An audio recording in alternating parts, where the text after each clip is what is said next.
That's not your question. Your question was around intimacy. Sex and intimacy are not the same thing. Sex is a form of intimacy, but it's not all that it is. I will tell you, relationship with men have transformed more than anything. Real intimate relationships with the men in my life.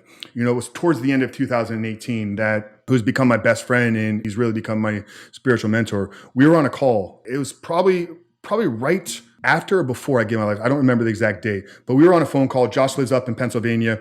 And I remember that call ended and he's like, I love you, bro. And we hung up real quick. Like he said it so quickly, I didn't have a way to respond back to him.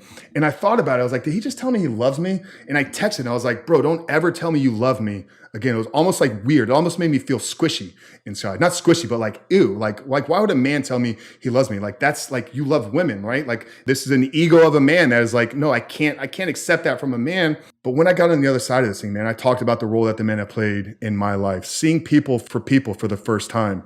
Like I tell every guy now, like I'm going to tell you at the end of, today that I love you, Doug, and I'm going to mean it.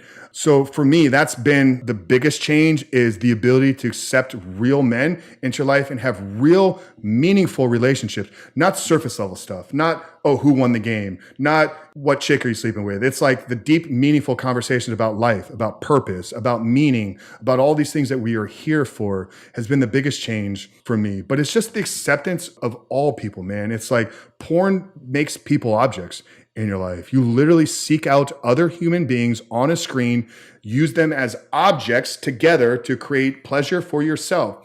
So when you stop that behavior and you stop seeing people as objects, you just see humans for humans. And there's good in everybody. There's bad in everybody. There's ways that they can help and serve you. And there's always ways that you can help and serve other people. So I haven't really experienced a lot of intimacy in my own personal dating life. So that's why something I don't speak to or from personally there, because it's been a 3.5-year journey of me discovering myself, getting healed, getting recovered, and focusing on the businesses. I haven't really explored dating or relationships a whole lot.